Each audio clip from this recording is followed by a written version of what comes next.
Hello, namaste. It is me, Nina Sachs from Yoga Awakening Africa. I am glad to be here. And today I have Alison joining me, Alison van Wyk. How's it going, Alison? Hi, very well, thank you. Cool, cool, cool, cool. I'm so glad we get to hang out and we get to chat for the next 20 minutes or so. So I always like to start finding out from people like, how is it that we actually learned or got to connect? How did we start to hang out? Okay, so I went to India with Renelle and Cindy and Karen, and they are sort of part of your group, I assume. And anyway, years ago, and just before COVID, and we got to know each other. It was just, yeah, through somebody else, Gillian Higginson, who I linked up with when she was in Joburg. And then through her, she advertised this yoga trip, which these girls were going on. I didn't know them. So off we went and I got to know them. And then it's through them that I got to know you. So obviously through social media, through what they post on on their Facebook, and then I did the course with you. Yeah, you joined in the June, the clean eating challenge, was that right? Is that Yes, where yes, exactly? So we were hanging out yes, there, we were doing a little bit of clean yes, eating together before winter sunk in. yes, And kind of like I know kind of like your results were a little bit different from like it wasn't all focused on just like, what we were eating. There was like a lot more behind the scenes looking at kind of like how also in a sense, energetically, our relationship with food and other aspects of kind of like what it was that we're needing to let go of. Did you also have that? absolutely. Yeah, it's all interlinked, everything. Exactly, exactly. I love it. All right, Alison. So just tell me a little bit about your yoga journey. How long have you been into it? What got you hooked on yoga? Where are you Okay, practicing? so, Where are you so teaching? we, Give us a little. okay. All right, so we moved up here 16 years ago from Durban. And I think I was a bit of a lost end. Obviously, my husband had his job, which he followed, and I had two children. And just looking after schooling and house, and I didn't have much going for me, so was looking after other people. So I joined the yoga studio down the road here through a friend, and it was um, Martina Afdal Fung. She's a German lady, and started doing yoga with her, and I loved it. So I threw myself into it, for me specifically, doing it twice a week. And then that got me into learning more about eating habits and looking after myself and more about myself. And then And one day, what was it about the yoga that drew you in, like from the start? I mean, was this the first time you'd kind of done a yoga practice? Um, no, it wasn't the first time, but I just think being in a group of ladies and, the stretching, it felt so good. That's what I just loved about it. It made me feel good. okay, physically, And you were feeling it's really definitely, yeah. And it's like running. I think you get hooked onto it because it makes you release something in your body that makes you feel good. and I And love what you were yes, and saying, then sorry, just about like this group of like the women and being like in yeah, that community. Like it seemed like it was the right group for you at the right time. absolutely. It just was, that's when my sort of life changed, I think. And there was lovely women. I mean, Martina had her studio in a double garage where her cars were pulled out, the mat was rolled out, and we just came and did our yoga, and then everything was rolled up and the cars moved in.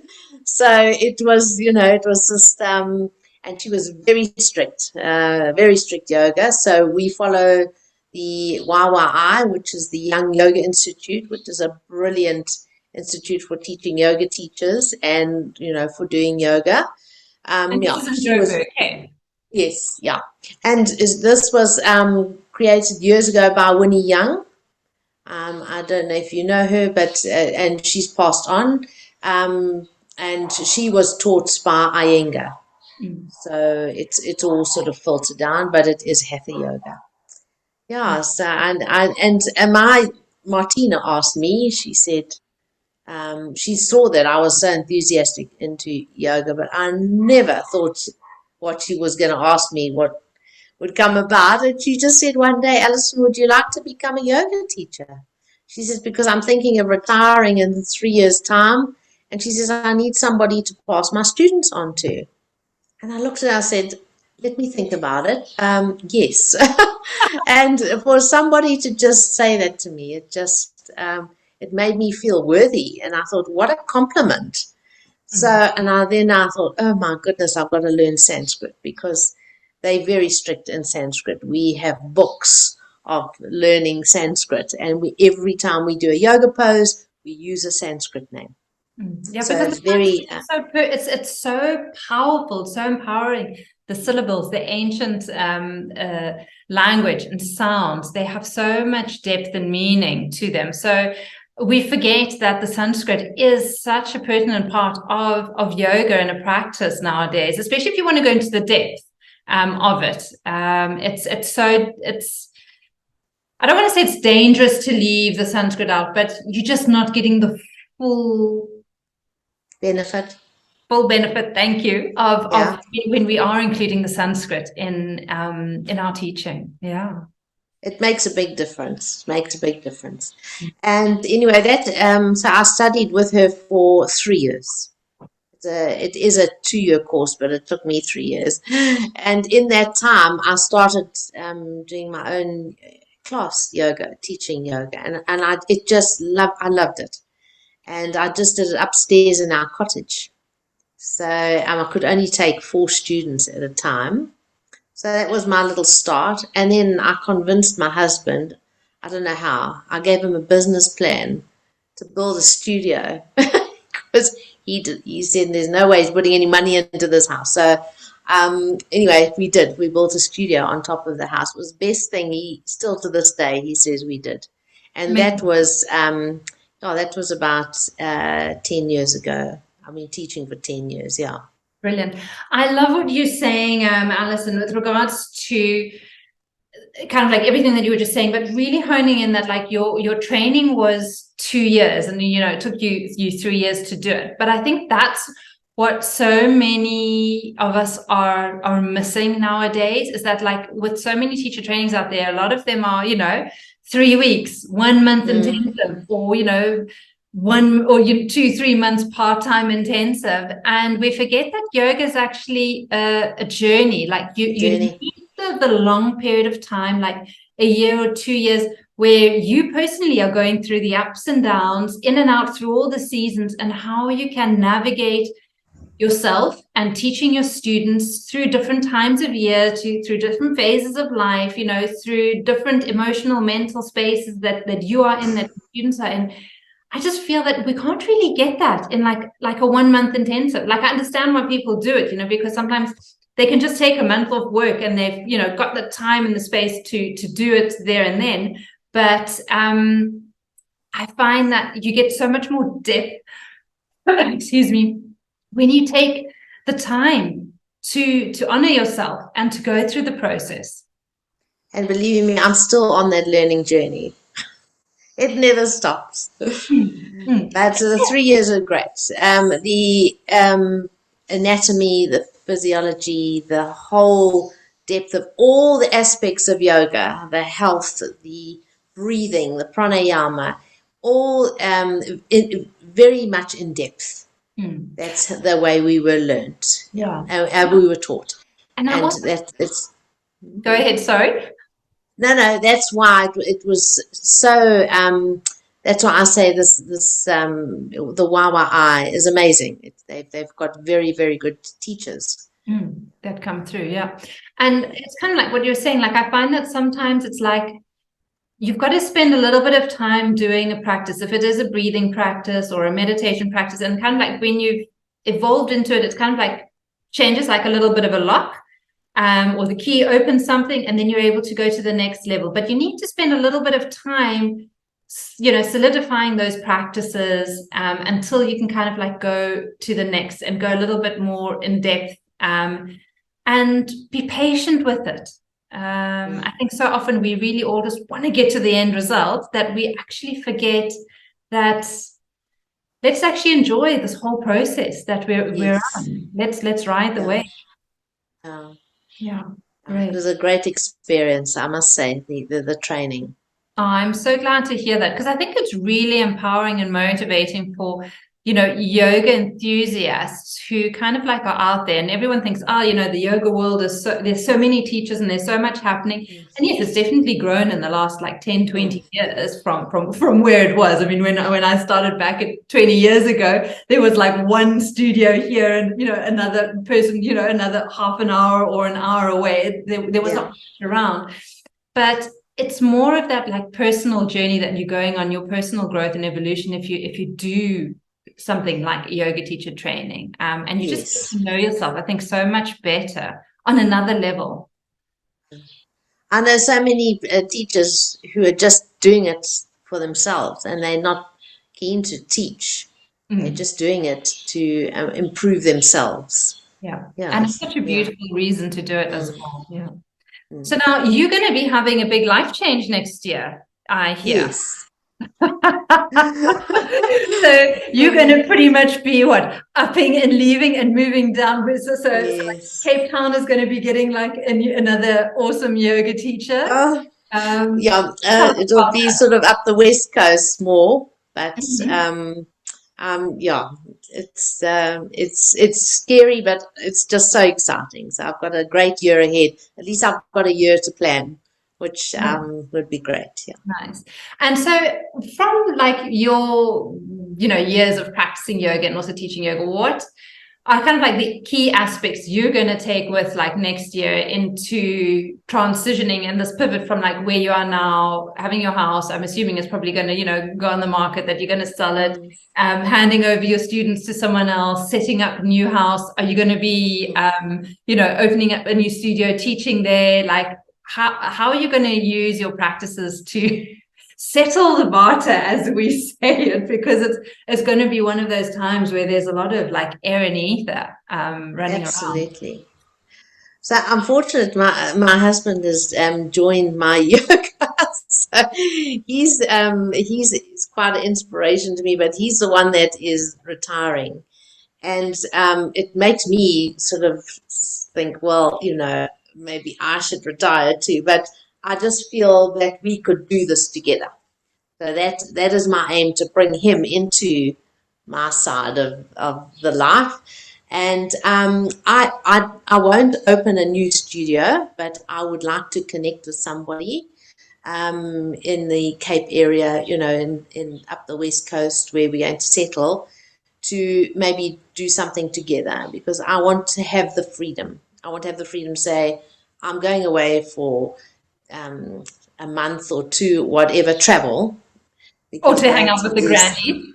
Yes, and I'd like to have that option of saying somebody else must run the studio. At the moment, I have student teachers coming in, but it's it's on my property, and I don't know. I always feel that I should be there, so I'm very dedicated to who I set in my place, to carry on teaching. But I would like to, I teach Kundalini as well, so I would like to do a more retreats, offer my services on yoga retreats, because I know there's lots down in the Cape area. And I've got a lot to offer. I do a lot of different types of yoga. And also maybe just also for, raising funds and that type of thing, charity, more charity work, doing yoga classes at a charity day or something like that. Love it. Or a charity run. So that is more what I'm not such a permanent business studio as it is. You've got to run it as a business. But yeah, it's going to be a change, but I can't say what I'm going to do now, because only when I get there will I see, the need where it's needed.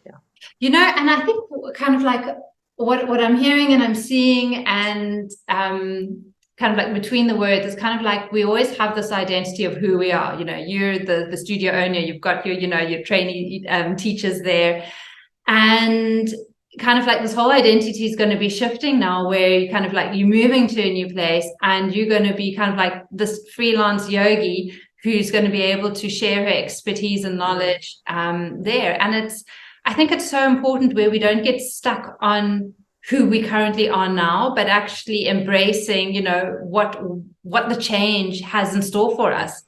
Because you're sounding super positive as to, you know, what it's like, and looking forward to connecting with yoga teachers who should definitely reach out to you, whoever's down the West Coast.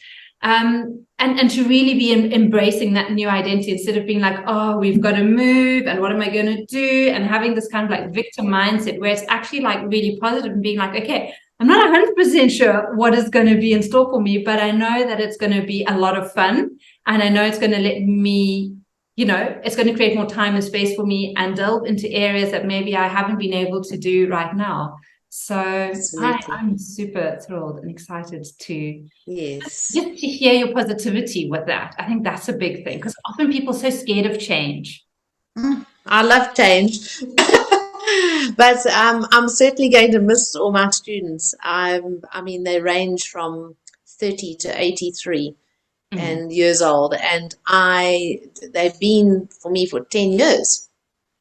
And I've had people come and go, but my majority of my students have been with me for 10 years. And I'm really going to miss that. And they already asking, saying, would you do online yoga? Please do online yoga. You know, so we'll have to look at that. You know, maybe do something like that. But I've got lots of options, and I'm open to options. You know, I'm looking forward to the change and the whole new life down there. We are from Durban, so I'm used to the sea, but that's why we're going back to the sea. It'll just be a little colder. Yeah. And so with your students, kind of like second last big question is like, have you noticed like any big like overriding themes or issues that have arisen with your students that you kind of like address or work with them in the last couple of years, months, weeks? Yeah. Oh, they're always people always coming here for healing. They come for healing. Yeah. In their own way. So I had a lady who was her child were attacked by a giraffe in the Kruger Park years ago, and she had moved down here down the road, and she found out that I was doing yoga, and she said, I need to come. And she was because her son was in ICU here, and she came and she did yoga, and you know, she wasn't here for a long time, but she said it definitely helped her to heal, not so, you know, physically and mentally. Well, I've had students who always, it's stress, it's body soreness, it's many diseases, you know, these diseases underlying as well, depression. Sleeplessness, you know, people can't sleep. And I find a lot of also my evening classes tell me, because I do pranayama, I do meditation, and I make sure they do a long meditation, that they are completely relaxed. And they go away and, you know, they say, wow, I feel like, because those are the workers that come, you know, it's come in the evenings. They say, wow, you know, I'm going to sleep well tonight. So it has a huge impact on people. And I do let them go on their journey. They come, they have to give me obviously their problems or what they want to heal. I use props because not everybody can sort of get down on the floor or, you know, move or bend, or so they need to be lifted slightly. So I use a lot of props, blocks, straps, chairs. I do chair yoga. I had a lady who has since passed away. She's a couple of years back, she used to just come and sit on a chair at the back of the class and sit, and she just wanted to be with us. Yeah. So I look at it as a family. We very close. Everybody shares. Everybody is open. I have people from all walks of life coming through, and I'm pleased to say that, you know, we make them welcome. Everybody, all my students make them welcome. You're welcome. And they're able to share, their feelings, and we become a family. And that's so important. It's like having that community, stepping into a space where there's this really strong bond, this community where you feel supported, where you feel held, where you feel heard, where you also feel that you can give and support. So, you know, sometimes you've been, or, you know, one of the students has been through something. Like there was a stage when I was teaching and it seemed like everyone who was joining my class had either just gone through breast cancer, was recovering from breast cancer, or had breast cancer. Like, it just seemed like this one class, everyone there was having to deal with like breast cancer. But the beautiful thing was, like, the person who was just diagnosed with it was being fully supported by someone who was at the end journey, and she felt so validated because she could now give advice to someone in the class as well. So I find that this like community of being together, supporting each other, and it's not like we intentionally step into it to say, okay, you know, like, I've had breast cancer, I'm going to come and help. It's just the opportunity arises, and then because you're in a space where you're willing to be open, vulnerable, and connected, you're able to share from yourself. And I think when yoga teachers like you, like a load of the teachers kind of like also at my studio, and this, and it might not just be like the smaller studios, but I often find that like with the smaller studios, they just hold that space for no matter what age, what size, shape, you know, ability you're able to be in. You can come and you can feel that you can just be you. You don't have to fit into any, you know, specific way of what a yogi should be looking like or sounding like or being able to practice. And like you were saying, you know, it's not just, people don't just come to you for the physical, you know, aspect of yoga, the practice, also the mental and the emotional. Like when you're doing your asanas or your breathing practices or your meditation or your yoga nidra, it works on all 5 koshas, all 5 layers. And when we start to heal all those 5 layers, then we can really connect to that beautiful, you know, blissful state that we are. And so like yoga teachers like you, Alison, I really take my hat off to you, and say thank you for doing what you do, and please keep on teaching and sharing your light. So what, apart from like moving and upping your life, what are you excited about for the new year, 2023? Well, it will be my last year, and here, and I'd like to, you know, make it a special one. I always bring in outsiders, you know, to come in and do special little things in my studio, where like the bowls, the healing bowls, you know, the ceremonies in that way, the sound journeys. So I do bring in outside people, and it just adds a little bit. I always like adding, as one of my students said, we never know what class we're going to get from Alison when they arrive, because it's either yoga with weights, or it's, you know, it's I like to bring in a lot of aspects, different kinds of things into my yoga. We do yin, restorative, kundalini, you name it, in vinyasa. So, but I don't sort of move away from the hatha. My hatha is my base. So we do hatha with weights. We do chair, hatha yoga on the chair, you know, that type of thing. I love what you say with regards to like adding in. So it's not like you're taking, like, I don't remember when we were, you know, on the clean eating challenge, we were talking about it, and it's not like about eliminating coffee or alcohol or sugar or whatnot. It's actually about adding in more of the good stuff, because as soon as you add in more of the good stuff, the bad stuff just automatically seems to disappear. And it sounds like similar, like with your yoga, it's like you're just going to add more good stuff in, and it's going to change and shift depending on kind of like the class or what it is. And people aren't going to have the time or the energy to focus on, their bad move, their sore places or whatnot, because they're so like, okay, we're doing weights today. Now, how is this feeling, as I'm standing in my warrior number 2 or whatever the story is. Absolutely. Yeah. It brings in, I think it changes sort of the mindset of this, doing the same yoga. I mean, yes, there are a lot of poses, different poses, and asanas in the yoga, but it changes your focus, absolutely, and it pushes you just that little bit more, because it can be a little bit, but I always do my classes with my students in mind.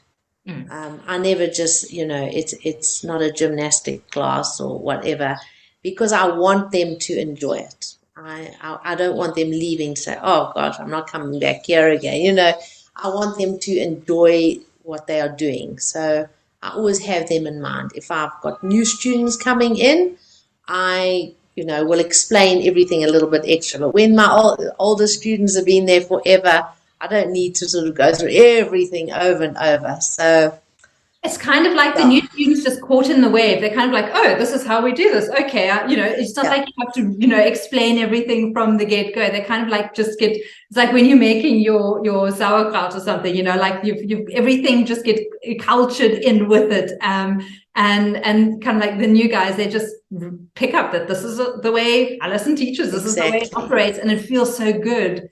And they're able to, I think, relax into it so much more easily and quicker as well. Yes. Oh my word. So it's yeah, go ahead.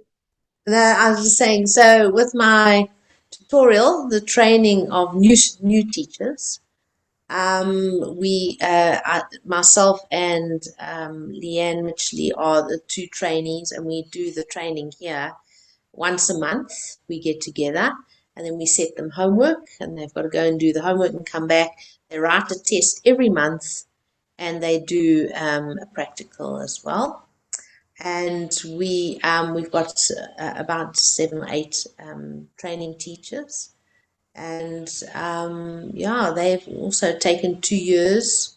Some will take a little bit longer, but interesting to see how many people are keen to do this training, because there's so much to learn and beneficial for your own benefit, your health, and it's great. So I've got a few students coming up that can help me teach as well.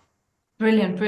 And Alison, so if anyone is like listening to our conversation and they're like, oh, I like what they're talking about, I like Alison, I would be really keen to find out about her teacher training and training teachers, how can they get hold of you? If they want to join your classes, they've got another year that they can literally enjoy with you while you're still in Joburg. About are you, and how can they get hold of you? Okay, so you can contact me on my cell number. It's 082-375-4225. And what you have to do, to become a YYI teacher, you've got to join the YYI and train under a teacher for a year. So you've got to do her classes for a whole year, and then you will introduce, if you're wanting to, we put a letter forward to the board, and then they will say, fine, you come into your training, and yes, that'll take 2 to 3 years, depending how you go. You write tests, as I say, every month, and learning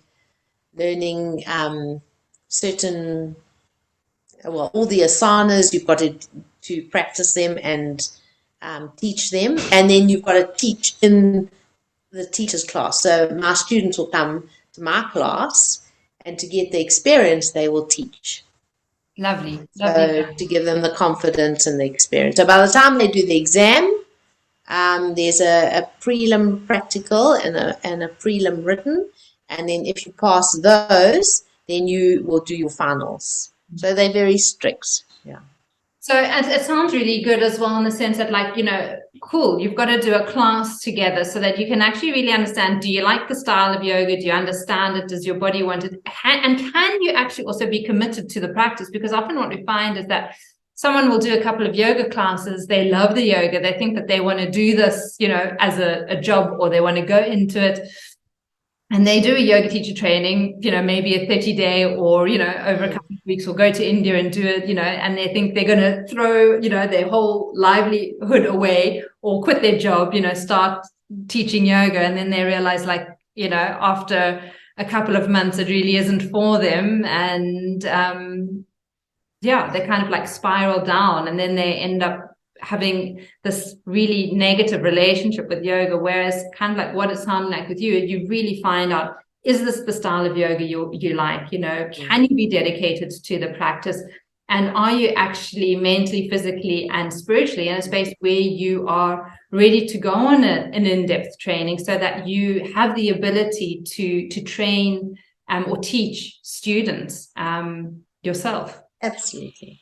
I agree. Yoga is for everyone, but teaching is not. I Yeah, you've got to be quite outgoing, open-minded, and you've got to connect with your students. You've got to understand. You've got to have that passion, the passion for health and the poses, and understanding where they come from and how to do them properly, and your alignment and everything like that. So it is a combination, which, yes, you've got to have it all, in that combination. But a lot of people, once after a year, they have said, right, this is definitely something I want to do, and then they can put their name forward and go forward. Lovely. Love it. Alison, we could chat all day long, I think, because I think we just think so alike, and I love your stories. And I think we definitely need to do like a follow-up interview in a year's time, or once you settled in the West Coast. Lovely. Because I think it'll be just so great to connect and to see how things are going and what has transpired. So a big thank you from my side. Thank you so much for being here and sharing your beautiful energy, your thoughts, and your insights with our listeners and everyone here. Thank you, Nina, and thank you, everybody. Yes, it's a journey and thoroughly enjoyable. Lovely.